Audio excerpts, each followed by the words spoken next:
Ask the Expert South Texas is furnished by Associates of Audiology, Hearing Healthcare Centers.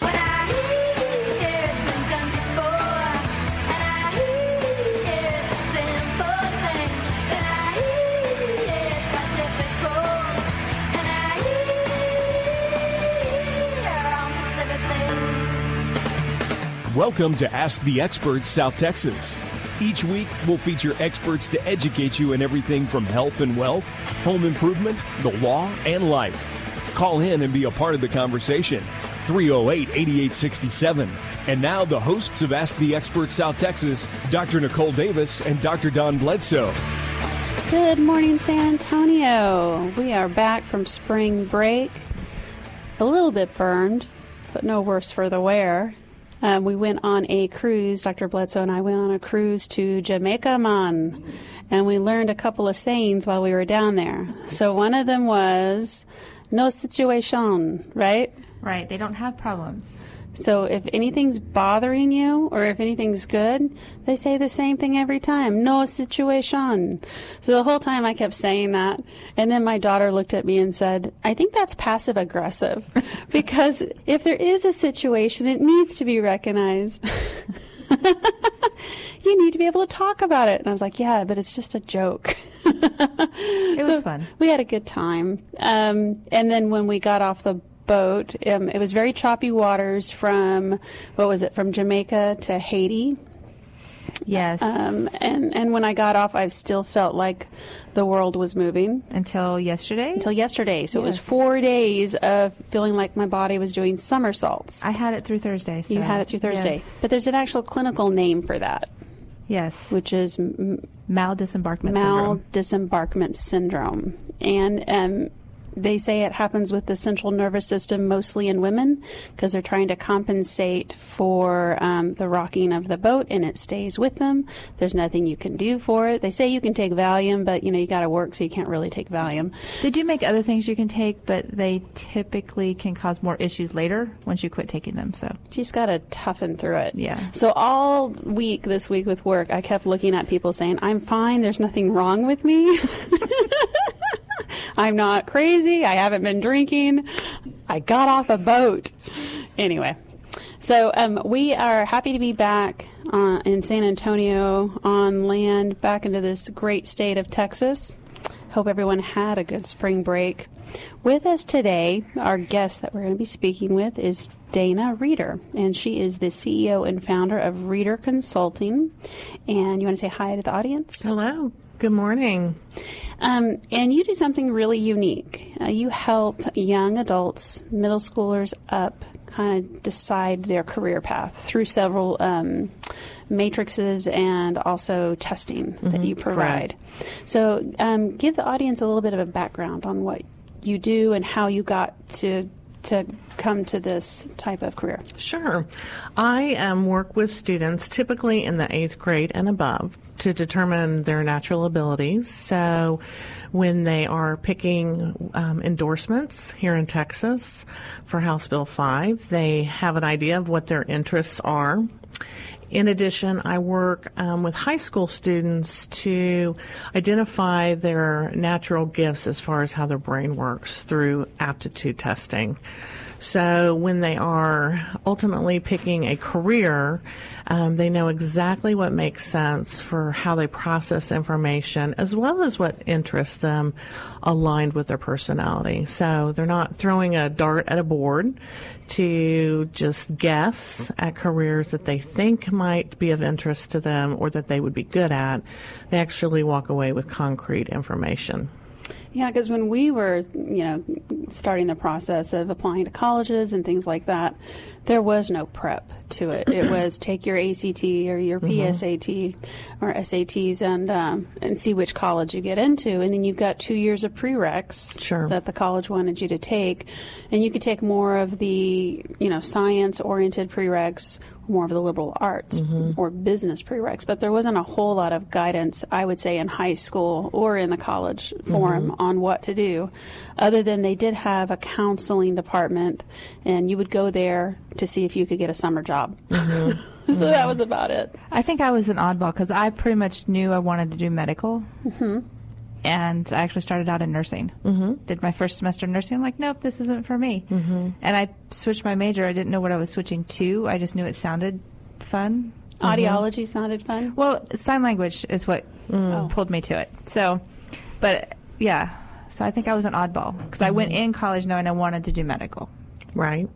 Most people didn't. Right. But I think in general, most people end up spending an extra year at least making up for the prereqs that they should have been taking in their undergrad program because they figured out maybe their sophomore or their junior year what they actually wanted to do. Well, and here what we have now is wonderful dual credit in AP.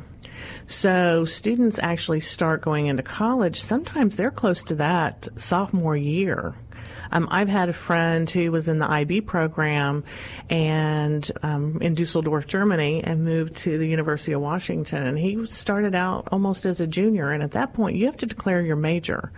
So that's the one little twist that happens now that didn't happen when we were going to college. With all the AP classes. Exactly. You have credits, which is wonderful as you go in, but you want to make sure those credits are aligning and aren't going to be additional classes you're going to have to take, hence money, that they actually have value, and that they aren't just classes that you took and they're out there. That's a huge issue is students are graduating with way more credits than are necessary because they don't get on the right path as quick as they need to. I had a friend who changed his major every semester in college.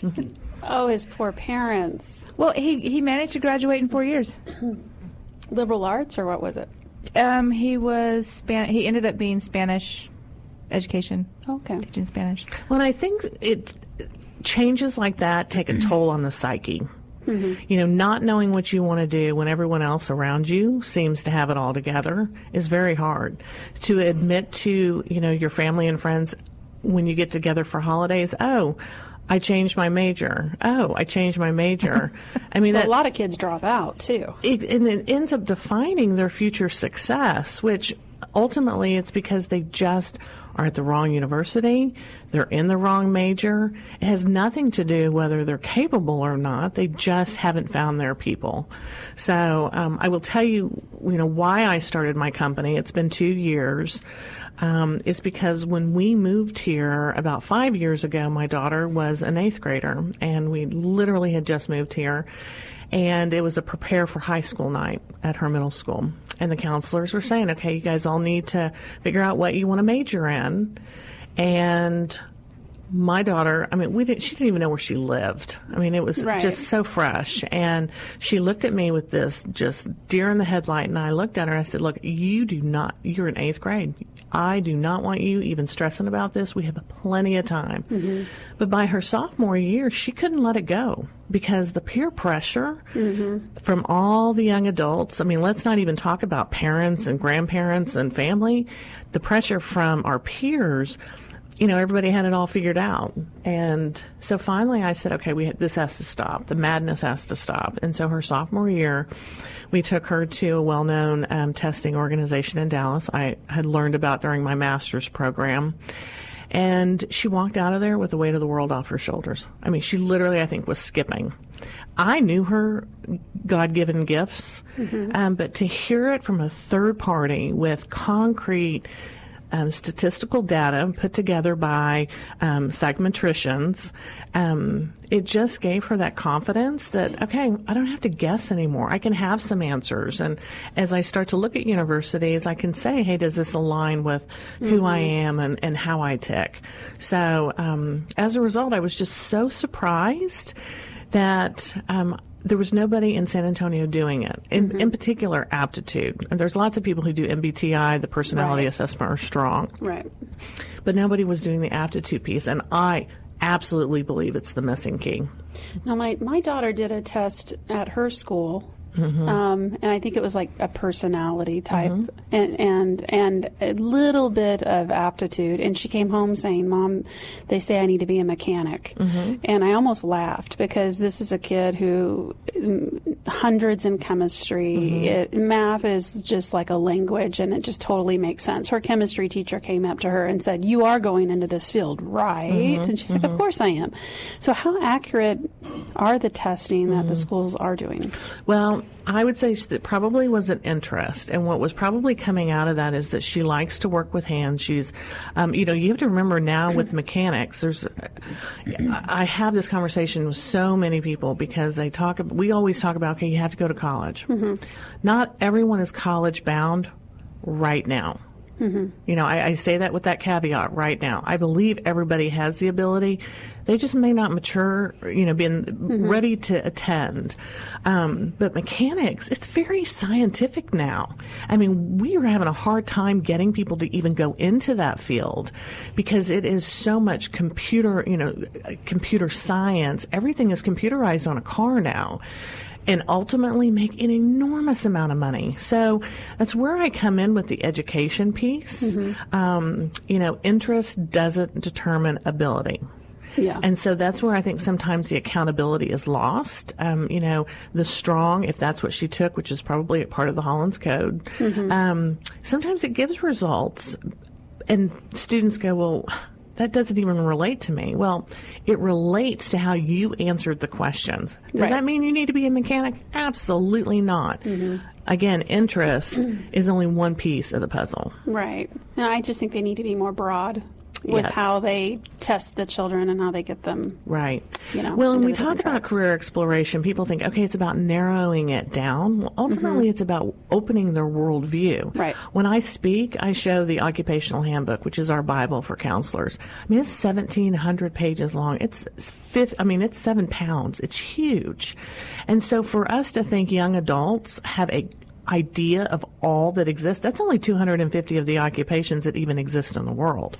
That's not even close to everything.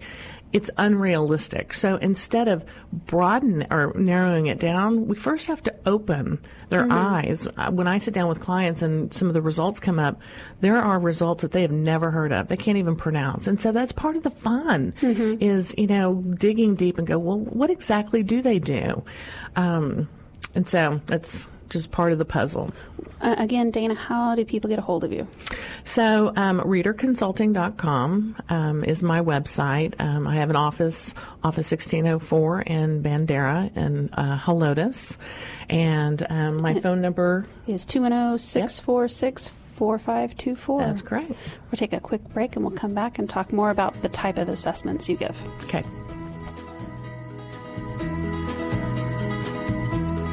Everybody's talking at me. I don't hear words they're saying.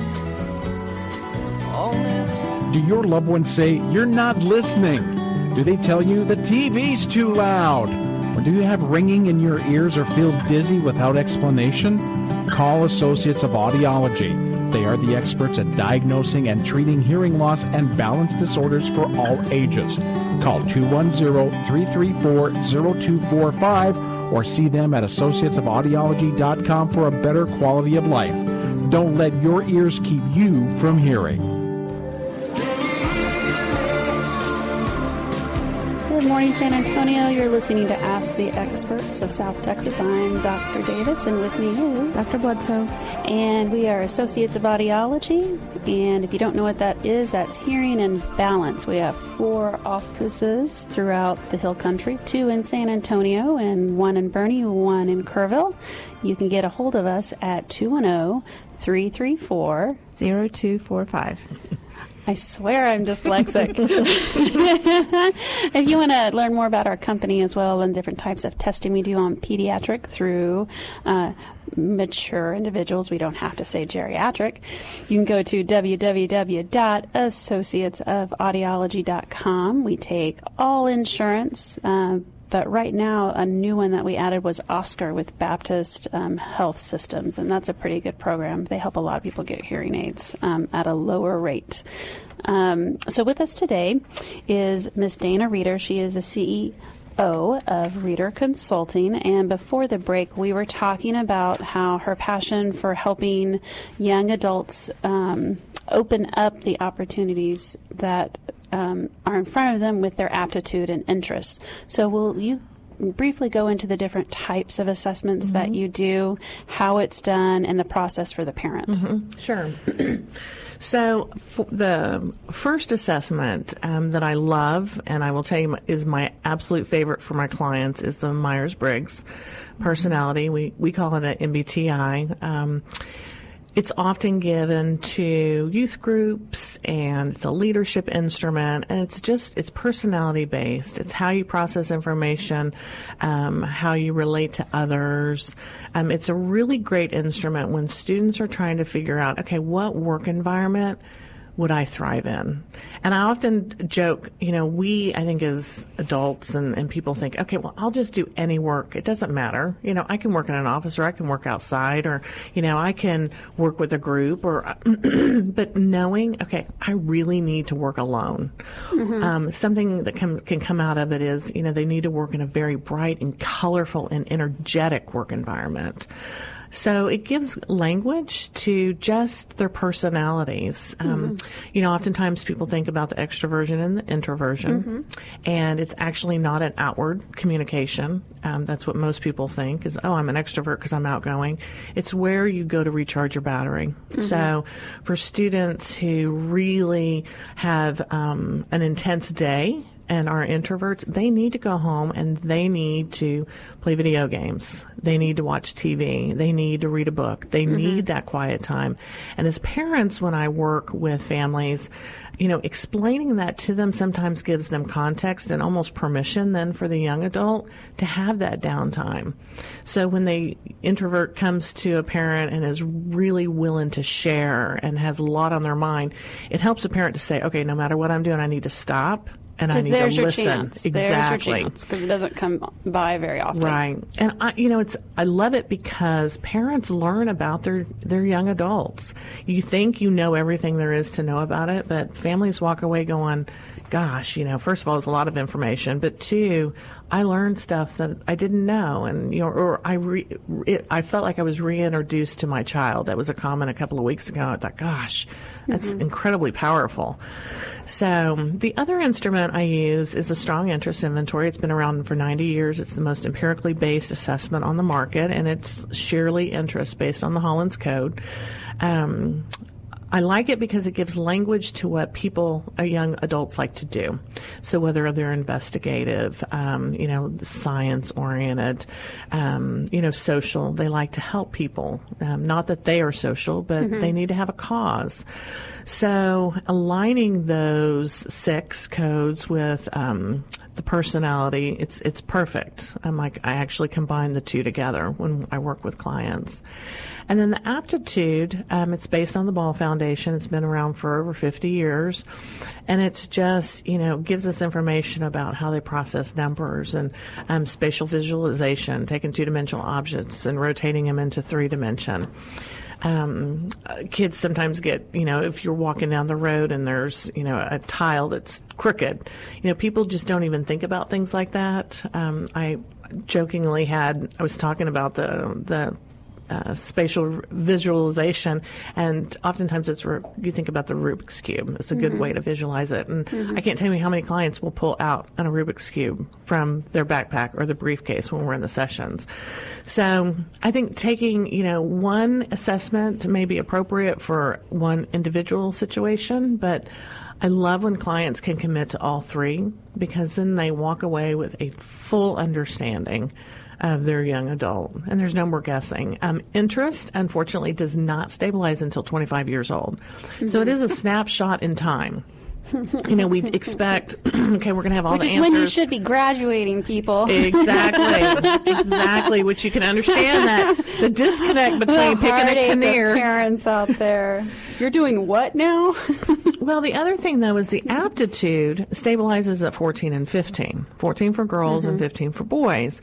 So that's not going to change. Right. And that's one reason why House Bill 5 was created. That's why there's a lot of countries out there who have been picking careers for young adults based on their aptitudes when they're very young. And us as an American society, we're appalled by it. We're like, oh my gosh, you can do whatever you want. Don't limit. Don't put, a stereotype or a stigma and say this is what you're going to do. But, I always say information is power. And so gathering all of this data, with your interest and your personality and your aptitude, I mean, it's beautiful to see the continuity that goes through the assessments. So my clients actually take them online from home, which is brilliant. You don't have to go into an office. So you don't get the testing anxiety. Exactly. And the results come to me. That can take anywhere. I have some clients who do it immediately, and others, it's 6 months and I'm still waiting for them to finish up. And that's okay. I say, I want young adults to do it when they feel they have the time. They're mentally committed to it, because the aptitude is tough. It's about a 2.5 to 3.5 hour assessments. They break it up into 5 and 8 minute tests. I had one parent jokingly say, okay, just hypothetically, could they cheat? And I'm like, no, they can't cheat. That's why it's timed. And you don't want to cheat. You want to be who you are. I think that's part of our society is like, okay, it's this competitiveness, top 10%. I want to see who you are, and let's figure out the path that makes sense for you. Do you have anybody that does really well on every aspect? Like they're really good at whatever, it doesn't matter what it is? I do. So how do you guide them? Well, it's a part of the conversation of saying, okay, so we learn your interest. We see you can do whatever you want to do. Well, you take that with a grain of salt. But so let's start talking about what really drives you. That's the great thing is, where is your passion? We can talk about passion. It's become almost a forbidden word, follow your passion. Well, your passion means you're going to be homeless on the side of the street because you want to be an actress. That's not necessarily the case. There are strategic ways to get there. I always say plan your work and work your plan. You just have to know what steps you have to take and be strategic about what university you go to, who has great internships, so that when you get out, you've got an internship. You're not having to go out and do it on your own with zero contacts. 90% of positions are gained through who you know. Right. So you've got to work your contacts. But that's, sometimes that's even more fun when they can do whatever. I jokingly say to my adults, my parents, this is kind of the curse of giving your children so many wonderful opportunities that they love everything. They have been exposed to so much that it almost becomes more difficult for them to kind of narrow down which direction they want to go. We were considered ladder careerists. So you went up a ladder of medical, right? Now, that's not the case here. They're considered lattice kids, and they're going to have 7 different careers. So they're going to go, like you're a vine up the side of a wall. They're going to have many different options. And so when I say to clients, look, okay, let's pick a major that you're going to be really interested in and look forward to studying, but recognize this isn't going to be the end all, be all. You have the opportunity to do other things. So don't put this enormous pressure of, okay, I've got to get it right the first time. Plus, I think I consider college now like high school. It used to be that high school mandatory and then you can have a career. To me, I think college is now mandatory, and grad school is where you bifurcate and see what you're going to do with it. It's almost like grad school now is where you specialize. Right, it is. So as long as you get in the right arena, you can specialize in that postgraduate work. And I would agree and put a caveat on that. You don't go to graduate school to check off a box. You go to graduate school if it's required for your degree. And we have a lot of kids who end up going to graduate school, and then I worked at the Health Science Center in the graduate department, and kids would go get a PhD because they couldn't get a job or they didn't know what else to do with their lives. They were career students. And then I would say to them, well, what do you want to do as they're getting ready to graduate? And they'd say, I have no idea. Really? Or they would go into a career that was completely not related to what they got their PhD in. Do you think, though, that was the college they were in not guiding them? Because I can't imagine I cannot imagine a dean of a college sitting a kid down that doesn't know what they're doing when they're applying for postgrad. Well, you have to remember, when they are going to go to graduate school, they think that's the next step. That's the next professional step for them. But if your career doesn't demand it, don't go to graduate school. I say that all the time. And what we need to determine is, you have to remember, universities, although they are nonprofit, be clear, they are for profit. Never and any time more than right now. With the debt that we have, it's the highest debt for higher education that has ever existed. And so you want to be strategic in where you're spending your dollars. I think that's why it's even more important to make sure the aptitude piece is done and the true career exploration is done. Before, I have some clients who they'll finish and they're like, okay, well, I can't get a job, and I think I'm just going to go ahead and get a master's degree. Well, that doesn't necessarily mean that's the way to go about it. Let's figure out how to get you a career. Yeah, those people might not have been able to get a job out of high school either. Well, and there's a strategy to get a job. It's very hard. It's extremely difficult. Like I said, it's who you know for careers. There's this one girl in our class in grad school, and I remember thinking, good luck. Because she was that person, it just, because you also have to have life skills. Absolutely. Well, when we come back from our quick break, I want to go into more getting them on their passion in that pathway, and then how to maneuver colleges. Which ones to pick. Okay.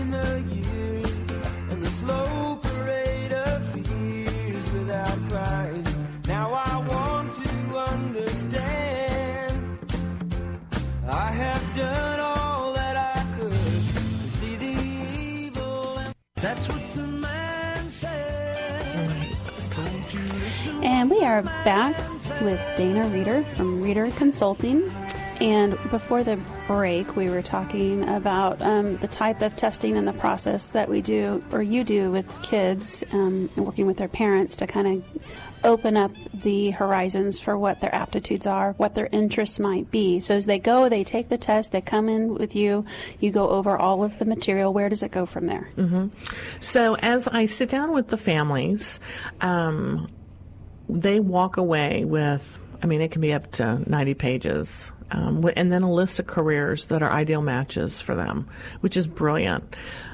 They do have homework, and homework is a very important part of career exploration. I know even in San Antonio, we're doing some great work with Essay Works and internships and externships and kind of educating students about how important it is to go and shadow and have informational interviews and gain more knowledge. It's one thing to see a career on paper. It's a whole other thing to go and spend a day doing that. So for interest, if their interest was in banking or medical, in the summers when they're out of school, they can easily take a part-time job or a volunteer position in those different settings and see if it's a match. Absolutely. And look at the reality of that career, because there's some careers you think ideally, like, you think that is amazing, I want to do that, and then you take one step in the shoes of the people that do it day to day, and you're like, I do not want to do this. Right. And that happens a lot when they go in and they do their internships.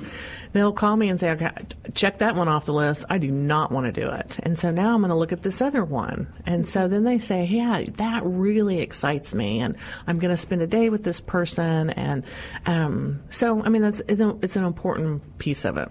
And the brilliant thing about it is when they do go off to college, when they come back in the summers, they can go right back and continue that internship or co-op, that experience with those facilities, build their resume. Because I can tell you, when we interview employees for audiology or for different positions that we need with our company, my number one question is, what is your work experience? And if they say they just went to school and had that school experience, it really puts them down at the bottom of the list, because I want to know, hey, even if you're a waitress, that tells me you can manage your time. Right. And you can multitask. Absolutely. I talk about when you're building a resume as a college student, and even starting out in high school, you need to have a story of seriousness. So let's say, you're going to go a business route. Or human resource, you want to be trying to find positions that you can work in that field or closely related or tie it to it somehow, because I am very honest with my college students when I speak in front of them to be very, I don't mean to be, harsh, but you're a dime a dozen, right? So how are you differentiating yourself? And the story of seriousness shows, okay, I know what career path I'm taking. I looked for jobs that align with that. I, in college, I was involved with student activities that directly related to that. So when you finish at the end of that college year, you've got a beautiful resume that shows, hey, I didn't jump all over the place, right? Millennials right now, that's an issue. They're staying in jobs such a short amount of time. They're a YouTuber. They jump. And so I try, when I work with my clients, as I kind of prepare them as they're coming out of college, be different by showing commitment and focus. Focus is what I think so many companies want now. So for the high schools now, they have like STEM programs. They have different tracks that they put the kids into. The endorsements. Explain what that is. So about 2.5, maybe I guess we're going on 3 years, House Bill 5 was created. And the purpose was really to make sure that when students finished high school, that they had a direction, which I think is brilliant, right? We can't do enough career exploration. I mean, I think, and I see it. I serve on 2 different advisory boards, one for Northside and one for Northeast. And career and college readiness is at the top of everyone's conversation. So they go into the STEM field. They go into business or industry, which is your second endorsement, public service, arts and humanities, and then a multidiscipline. So if a student who doesn't know what they want to do, there is a track for them, and that's okay. After their sophomore year, they pick it at the end of their 8th grade year. I'm always surprised at how many parents do not know this. I just spoke at a PTA meeting this last week, and parents didn't know really anything about endorsements, and they didn't know that their child at the end of 8th grade was going to have to pick one. So it's always an education. House Bill 5 is still relatively new. Communicating anything across a district, this is the 4th and 5th, 3rd and 4th largest in the state of Texas, is always challenging. It never ends. But after their sophomore year, they really can't change their endorsement. So I've had clients who have come in to me at their senior year preparing to go to college, and they picked an endorsement which was science, and in their intake form they hated science. And I say to them, why did you pick a science endorsement? And they said, well, because my sister, who was a few years older, had done that endorsement, and I just followed her. Yeah, or a friend. Spent 4 years in high school on an endorsement that was not, she was very much arts and writing. Of course she was miserable. She wasn't where she was meant to be. So really making sure kids are aligned and not just picking where their friends are going. It's a serious pick. Now, is it life-changing? Absolutely not. But you want to also make sure, that story of seriousness, we keep asking younger and younger, what do you want to do? What do you want to be? But we got to make sure that we're putting them on the right path. So my oldest daughter picks STEM. She's the one that's really good with math. But she has already started getting the recruitment letters from the colleges because she picks STEM. So certain colleges that are looking for the math and the science and engineering, they're going to reach out to that student. So it actually is pretty important which one you pick. Right. So they pick an endorsement. They can't change it after 10th grade. So how can they still get the liberal arts even though they're in a different track? Like, say they pick STEM, you can still take classes. Well, yeah, there's option for your extra credit per se. Because she takes choir, right? And you can still do other things. And that's, all students have that option, whether it's theater and their sports and all that good stuff. I just say that I think it's important to make sure that when they're studying in a specific endorsement, it's the right match for them. Because, like I said, you've got kids who are picking it based on the wrong discussion. My daughter came home and she wants to do STEM. She wants to do marine biology. But when she came home, the sheet of careers and how much they make, it was a business endorsement. It wasn't the science. I'm like, where is her science endorsement money range and different? So, sometimes it's just a disconnect of the follow through. That's why I'm really passionate about talking at schools. I want them to know what resources exist. people don't even know that really assessments happen. They don't know that they're happening in schools. I spoke at the Laura Bush Institute for Women's Health over the summer to 1,500 girls at Angelo State University, and I surveyed them because I know, and I've been doing this long enough, I know exactly what the statistics are. And I said to them, hey, how many of you guys took the MBTI? About 50 of them took it, which I expected because it's a leadership instrument. I said, okay, how many of you guys took aptitudes? When I explained it, 5 raised their hands. I'm not sure that they truly got it. And then I asked, how many of you took interest? And maybe 10.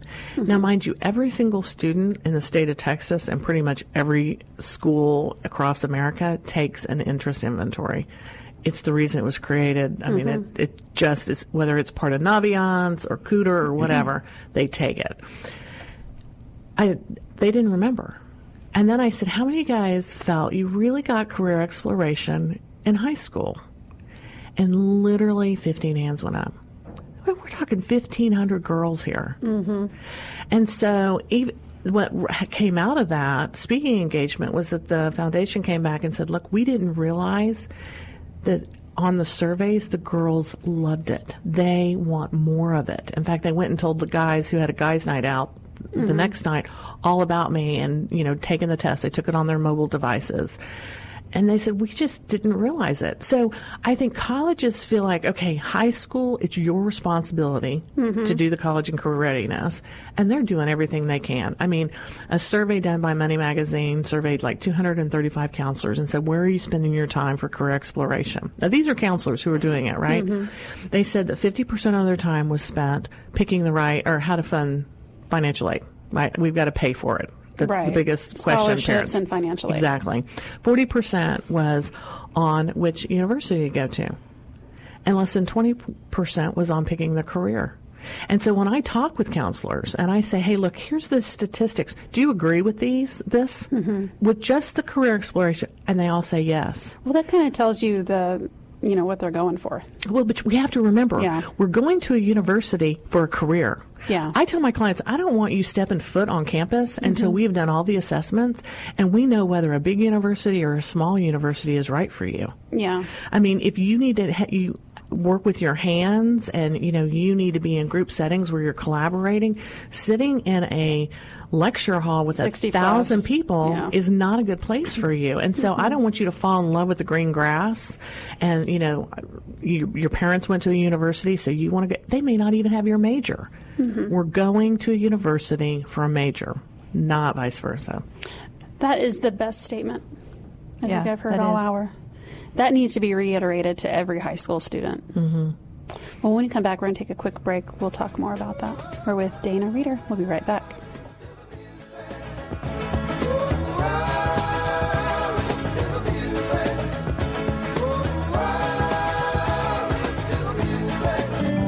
Do your loved ones say, you're not listening? Do they tell you the TV's too loud? Or do you have ringing in your ears or feel dizzy without explanation? Call Associates of Audiology. They are the experts at diagnosing and treating hearing loss and balance disorders for all ages. Call 210-334-0245 or see them at associatesofaudiology.com for a better quality of life. Don't let your ears keep you from hearing. Stressed out. And we are back from break. You're listening to Ask the Experts of South Texas with Dr. Davis and Dr. Bledsoe. And we are with Miss Dana, and she is with Reeder Consulting. And how do people get a hold of you, Dana? ReederConsulting.com, or you can call me at 210-646-4524. So something that I see, especially with my high schooler and my friends' high schoolers, is that they are so stressed out about getting in that 10% to get into the college that is their dream college. Right.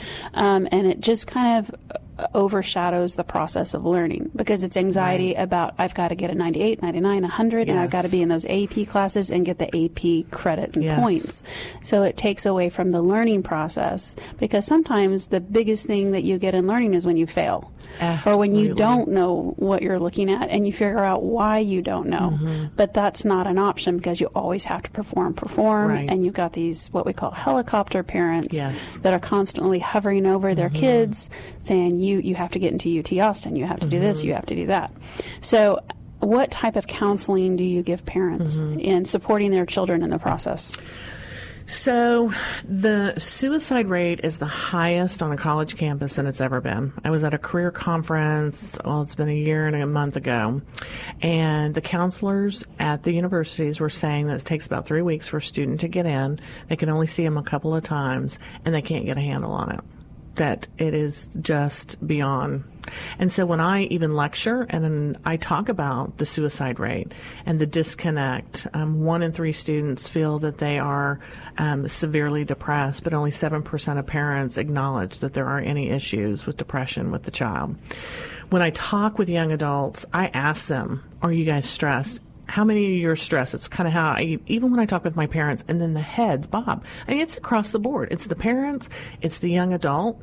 I take a very balanced approach. I'm like, if you're going to come to me and you want me to help you encourage your child to go to an Ivy League, I do not select universities. That's not my passion.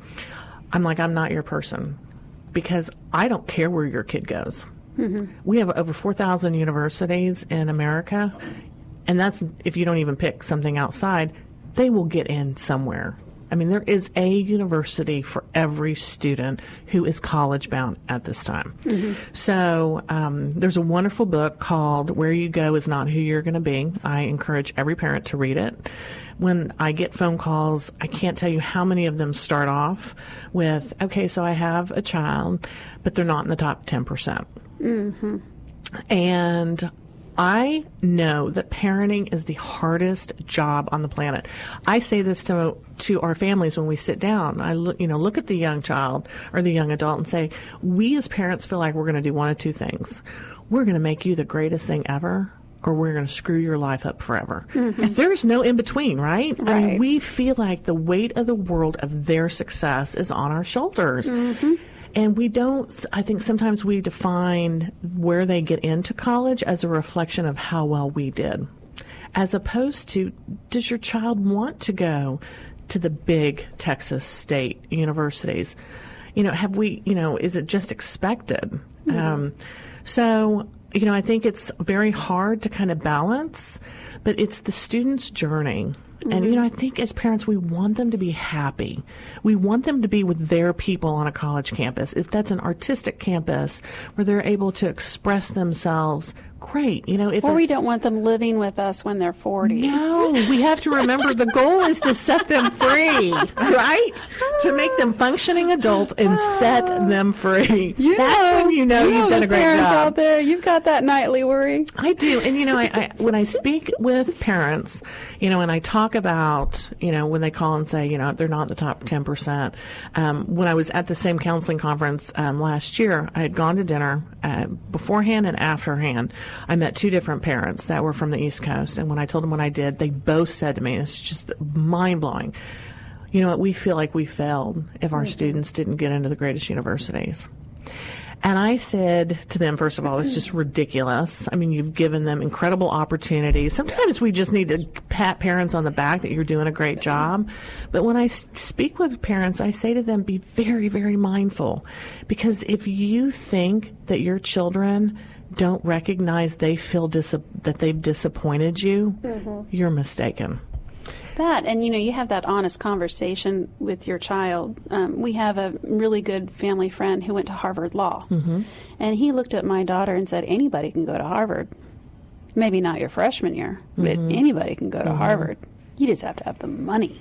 And then that realization, and Harvard ain't that great for all, and I say that academically correct, ain't that great for all professions, okay? Right. So it's a reality check. And when she had someone looking at her who was a very intelligent man say, Harvard is not for every career path. And by the way, anybody can go there. It just costs thousands and thousands of dollars. It was a reality check. Okay, maybe Ivy League isn't all that. Well, and, when I sit down with the young adults, I mean, I see the stress in their face. Sometimes they cry because the just pressure is overwhelming. And I think they need to just know it's going to be okay. We didn't get it right the first time with all of our careers. Why in the world are we expecting them to? And to just say, look, I want you to be happy.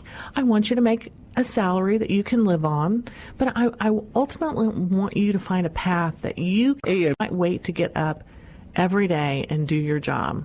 I know that's not easy, and that's part of life and exploring and questioning, but that's the ultimate goal. Have a happy life. Yes, not to be Snapchatting your way and cheating to the top 10%, which you joke, you laugh. I know. I know. It's not even funny. I know. And everybody's meant, I really believe God created everybody for something special. Yeah. And that's one reason why I love what I do, because the assessments take the guessing out of it.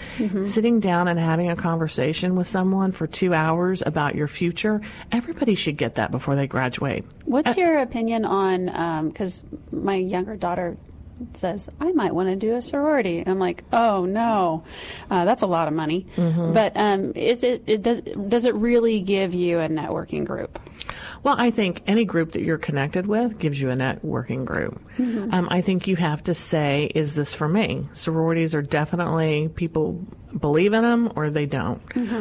Colleges have so many organizations to get involved with. That's what I told her. You can't Just even be a begin part to of, list them all. Be a part of something. Do what is makes you excited to spend your volunteer time. I'm a huge proponent. When I started working at a university when I was 21, that's what I did. I worked with student volunteers. Now, are you from Oklahoma? I am. So am I. Ah. What part? Northeast. So I grew up in Bixby, but then we had a lake You house. grew up in Bixby? I grew up in Broken Arrow. That's hilarious. Look at that. Yeah. Lake Tenkiller, though, is where Okay. I ultimately went to school. And then Northeastern is my undergrad. OU. Oh, To OU. yeah. And there was no 10% cutoff. It was just get your ACTs and get into college. Yes, and I never even toured the campus. Right? Neither did I. I was just... Neither did I. You just go. Yes. It's a very different college It world is. than what we had. It is. Now well, we're I knew you're a good person. You're from Aw, Oklahoma. thank you. There you go. Okies are great. We're Okies. Sometimes they aren't so appreciated in Texas, but you have to be selective. Well, I went of who you to UT tell. for post-grad, so I got both covered. We're good. We're good. I think the overall is just everybody needs to take a breath.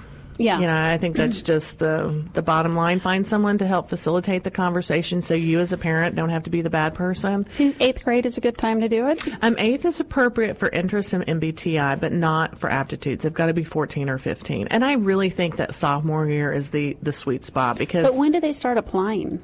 For not till juniors. Junior year. So really 8th grade for the interest and then 10th grade for aptitude. And so, then get an I idea. have some freshmen who they are 15 or 14 and, they are having lots of anxiety. I always say if they're not stressing, don't worry about reaching out until, the time comes where they're like, okay, I need to get serious. There's plenty of time. Even my freshmen that I work with, I say to them, look, you have 4 more years. I want you taking a breath. You're interested in stabilized till 25. You're just not that cutoff of aptitude. But Dana, the high schools encourage it. My daughter going into 10th grade knew what number ranking she was. Yes. She they was tell 'em often. fully aware that she was number this. Yes. And her friends fully were aware, and they talk, we're number this, you're number that. It's just really stressful. Well, and just remember that the bell curve shows the averages rule the world. Yay! So there's a little context. It's like my sister says, because I'm taller than my sister, she says, short people live longer. You just remember that. I'm like, okay, I'll remember that. Whatever works for you. I just wish the schools would have that sentiment, the average. But I think I will tell you, counselors do. If you have a serious conversation with them, they do. You have to remember the profession. It's to help people. It is to meet people where they are. I honestly think it's the parents who are the ones who are whipping people up into a frenzy. So keeping up with the Joneses. Keep it up with the Joneses. And, okay, I've got to get you into the latest, whatever it is, soccer league. I mean, when we came here, we were like, what is this about? I mean, kids are traveling all over the U.S. They have it with dance. Exactly. They have If it you with didn't baseball. start when you were 3, you're out. There's no option for you even to interject. So we have to stop and go, okay, where did that come from? And it's us trying to give them every opportunity to be successful and recognized for their talent. So, and sometimes they just need to be a kid. Oh my gosh. Absolutely. There's plenty of time to race to the end. Plenty of time. Well, and that affects your psychosocial development too. Mm-hmm. How do you relate with other people? Is it us, me versus you, or is it us type of mentality? So I think it's really good what you're doing. Thank you. I tell you, I have found my passion. I literally cannot wait to get up every single day. I cannot tell you how many hours a week I spend doing what I do. I have never been more fulfilled in my life. So what's your roster look like? You're going to be going to schools around here? Yeah, I do. I speak at schools. I do college fairs. I'm really passionate about just spreading the word that there are options to help young adults without just throwing a dart at a board. That's my biggest passion, because people don't know about aptitude testing. They don't have to go to Dallas and spend $1,000 on assessments. They don't have to travel. There's someone here in their backyard who is very passionate about the purpose I have with the families. So that is awesome. And so what is your website? They can go reederconsulting.com, REEDER consulting.com. And you're off Bandera Road in Helotes. Yes. And it's called Synergy Business Center, where your office is Correct. at. And the phone number to get a hold of you is 210-646-4524. And for audiology needs, hearing and balance, you can go to associatesofaudiology.com and see either Dr. Bledsoe or myself and get a full diagnostic workup. And we hope everybody has a great week in San Antonio. Hopefully the sun continues to shine and you continue to see sunshine in your own life. And we'll see you next week, folks.